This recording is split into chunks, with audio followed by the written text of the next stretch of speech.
నమస్కారం. నేను doctor Sharath Babu Neelagiri, sports injury specialist in Hyderabad. So, మనం ప్రధానంగా స్పోర్ట్స్ ఇంజరీస్ అన్నప్పుడు మోకాలికి సంబంధించి ఎక్కువగా చూసేది ఏసీఎల్ టేర్ గురించి వింటూ ఉంటామన్నమాట. కామన్‌గా చాలా మందిలో ఏసీఎల్ అనేది ఎక్కువగా టేర్ అవుతూ ఉంటుంది. ఈ ఏసీఎల్ టేర్ అయినప్పుడు ఏం చేయాలి? దాని గురించి ఇవాళ డిస్కస్ చేద్దాం. ఈ ఏసీఎల్ టేర్ అవ్వడానికి ప్రధాన కారణాలు ఏదైనా యాక్సిడెంట్స్ అయినప్పుడు కానీ, లేదు అంటే కాంటాక్ట్ స్పోర్ట్స్ ఆడుతున్నప్పుడు టేర్ అవ్వడానికి అవకాశం ఎక్కువగా ఉంటుంది. మన బాడీ ఒక స్టాటిక్ పొజిషన్లో ఉండి ఆ బాడీ పైన కంప్లీట్గా ఈ నీ జాయింట్ ట్విస్ట్ అయినప్పుడు ఈ లిగమెంట్ టేర్ అవ్వడానికి అవకాశం ఎక్కువగా ఉంటుంది. సో, ఈ లిగమెంట్ టేర్ అయినప్పుడు సిమ్టమ్స్ ఎలా ఉంటాయి?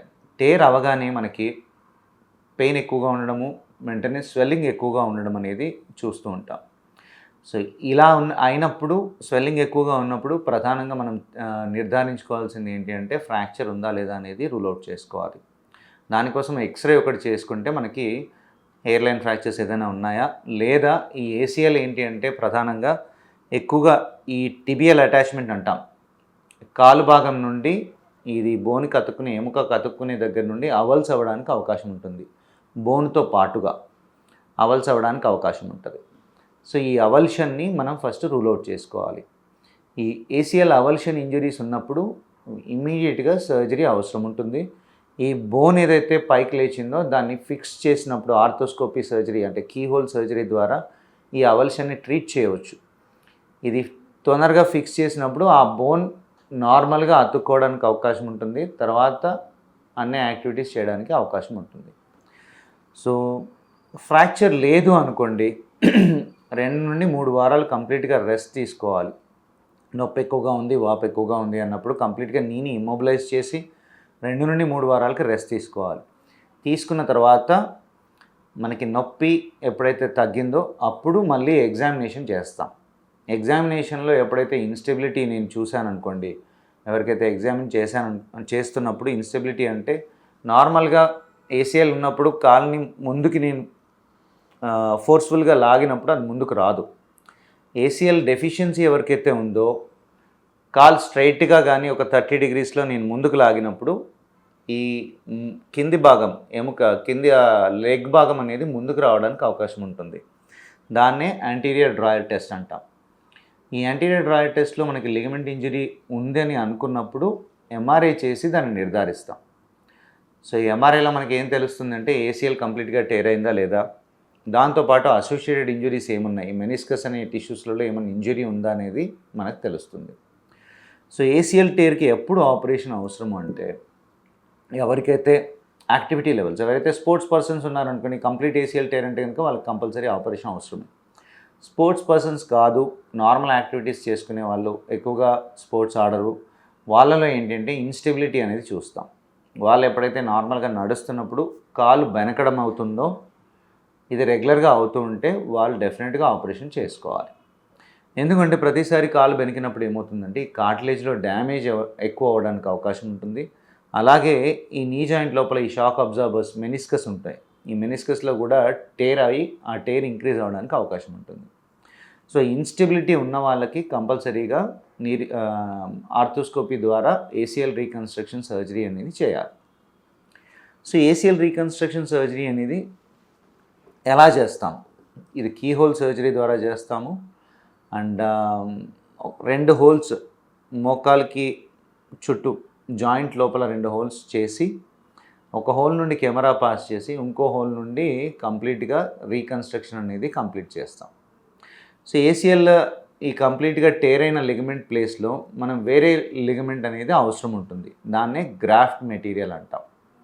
ఈ గ్రాఫ్ట్ మనకి చాలా ఆప్షన్స్ ఉంటాయి. ప్రధానంగా ఎక్కువగా మనం ఇప్పుడు వాడేది గ్రాఫ్ట్ ఏంటంటే హ్యామ్స్ట్రింగ్ టెండాన్స్ అని, మన మోకాలు వెనుక భాగంలో హ్యామ్స్ట్రింగ్స్ అని మనకి తీగల్లాగా ఉంటాయి. వాటిని తీసి ఈ ఏసీఎల్ ప్లేస్లో మనం రీకన్స్ట్రక్ట్ చేయొచ్చు. లేదు ఇంకా ఆప్షన్స్ ఏంటి అంటే మనకి పెరోనియస్ టెండాన్ అనేది కాలికి బయట వైపు మన యాంకిల్ దగ్గర కాలు బయట వైపు ఉన్న లిగమెంట్స్లో పెరోనియస్ లాంగస్ అనే టెండాన్ని తీసి దాన్ని కూడా ఏసీఎల్ ప్లేస్లో రీకన్స్ట్రక్ట్ చేయొచ్చు. లేదు అంటే ఎక్కువగా స్పోర్ట్స్ పర్సన్స్లో అయితే ఈ పటెల్ల మోచిప్ప ఏదైతే ఉంటుందో ఆ మోచిప్ప నుండి ఆ టెండాన్ని పార్ట్ని కింద నుండి తీసి ఇంకా ఈ మోకాలు కింది భాగం నుండి కొంచెం బోన్, పైన మోచిప్ప నుండి కొంచెం బోను, మధ్యలో పటెల్లా టెండాను, ఈ కింద బోన్, దాన్ని బోన్ పటెల్లా టెండాన్ అంటాం. ఈ టెండాన్ స్పోర్ట్స్ పర్సన్స్లో ఎక్కువగా స్ట్రెంగ్త్ ఎవరికైతే అవసరం ఉంటుందో వాళ్ళలో, లేదంటే రివిజన్ ఏసీఎల్ సర్జరీస్ ఎవరికైతే అవసరం ఉంటాయో వాళ్ళలో ఈ పద్ధతిలో ఎక్కువగా చేస్తూ ఉంటామన్నమాట. ఇంకా మనకి రీసెంట్ అడ్వాన్సెస్ ఏంటి ఇంకా ఏసీఎల్ రీకన్స్ట్రక్షన్లో అంటే క్వాడ్రిసెప్స్ టెండాన్, అంటే మోచిప్ప పై భాగం నుండి టెండాన్ని తీసి దానికి కూడా ఏసీఎల్ ఎంత స్ట్రెంగ్త్ ఉంటుందో అంత స్ట్రెంగ్త్ ఉంటుంది కాబట్టి రీసెంట్గా ఇది క్వాడ్రిసెప్స్ టెండాన్ హార్వెస్ట్ చేసి అది యూస్ చేయడం అనేది ఇప్పుడు చూస్తూ ఉన్నాం. సో ఇంకా రీసెంట్ అడ్వాన్సెస్ ఏంటి అంటే సింథటిక్ గ్రాఫ్ట్ అనేది. ఇప్పుడు చాలామందిలో ఏంటి అంటే మల్టిపుల్ సర్జరీస్ ఆల్రెడీ అయ్యి ఉంటాయి. గ్రాఫ్ట్ ఇవన్నీ నేను చెప్పిన గ్రాఫ్ట్ ఆప్షన్స్ అన్నీ ఎగ్జాస్ట్ అయినప్పుడు సింథటిక్ గ్రాఫ్ట్ అనేది కూడా ఒక ఆప్షన్. ఈ సింథటిక్ గ్రాఫ్ట్ వల్ల కూడా మనకి ఏసీఎల్ స్ట్రెంగ్త్ నార్మల్గా ఉండడానికి అవకాశం ఉంటుంది. చాలా కొద్ది మందిలో ఏంటి అంటే అలోగ్రాఫ్ట్స్ అంటాం. అలోగ్రాఫ్ట్స్ అంటే ఏంటి అంటే డెడ్ బాడీస్ నుండి గ్రాఫ్ట్స్ని ఎక్స్ట్రాక్ట్ చేసి వాటిని ప్యూరిఫై చేసి వాటిని ప్రిజర్వ్ చేసి, ఎవరికైతే ఈ గ్రాఫ్ట్ ఆప్షన్స్ ఎక్కువగా లేని వాళ్ళలో, లేదు అఫోర్డబిలిటీ ఎక్కువగా లేదు, ఈ సింథటిక్ గ్రాఫ్ట్స్ కొంచెం కాస్ట్లీగా ఉంటాయి అన్నమాట, అఫోర్డబిలిటీ ఎక్కువగా లేదన్న వాళ్ళలో ఈ అలోగ్రాఫ్ట్ మెటీరియల్స్ని కూడా యూజ్ చేయాల్సిన అవసరం ఉంటుందన్నమాట. సో ఏసీఎల్ రీకన్స్ట్రక్షన్ అనేది మనకి normal stability, joint stability maintain చేయడానికి, జాయింట్ హెల్త్ మెయింటైన్ చేయడానికి చాలా అవసరం. జాయింట్ హెల్త్ అంటే ఈ కార్టిలేజ్ అనేది నార్మల్గా కాపాడుకోవాలి మనం, ఈ కార్టిలేజ్ ఇంజురీ అవ్వకుండా చూసుకోవాలి. ఏసీఎల్ లేనప్పుడు ఏమవుతుంది, ఇన్స్టెబిలిటీ ఉన్నప్పుడు కార్టిలేజ్లో ఇంజురీ అవుతుంటుంది. ఈ కార్టిలేజ్ హెల్త్ ఎప్పుడైతే పాడైపోతుందో అప్పుడు ఆర్థరైటిస్ అనేది ఎర్లీ ఏజ్లో రావడానికి అవకాశం ఉంటుంది. సో ఏసీఎల్ రీకన్స్ట్రక్షన్ అనేది ఈ జాయింట్ని మనం సేఫ్గా ఉంచడానికి, ఆర్థరైటిస్ని ప్రివెంట్ చేయడానికి మనం కంపల్సరీ చేసుకోవాల్సి ఉంటుంది. సో ఇవి గ్రాఫ్ట్ ఆప్షన్స్.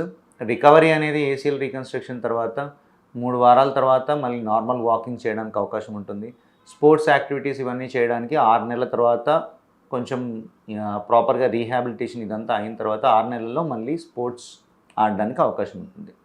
సో ఏసీఎల్ ఇంజురీస్ని అంటే చాలామంది ఏం చేస్తారంటే ఎప్పుడో ఇంజురీ అయి ఉంటుంది, ఎప్పుడో ఒకసారి ఇన్స్టెబిలిటీ వాళ్ళకి డెఫినెట్గా ఉండి ఉంటుంది. ఇన్స్టెబిలిటీ అయినప్పుడు ఒక 2-3 రోజులు మళ్ళీ నొప్పి ఉంటుంది, ఆ తర్వాత నార్మల్ అయిపోతారు. ఇలాగా ఇన్స్టెబిలిటీకి అలవాటు పడిపోయి 3 రోజుల్లో నొప్పి తగ్గుతుంది కదా అని అలాగా మెయింటైన్ చేస్తూ పోతూ ఉంటారు. వాళ్ళు డౌన్ ద లైన్ ఒక 2-3 సంవత్సరాల తర్వాత చూసుకుంటే వాళ్ళ జాయింట్ అనేది చాలా డ్యామేజ్ అయిపోతుంది. ఏసీఎల్ అనేది చాలా సింపుల్ సర్జరీ, అది చేసుకుంటే ఈ జాయింట్ డిస్ట్రక్షన్ని మనం ప్రివెంట్ చేయవచ్చు.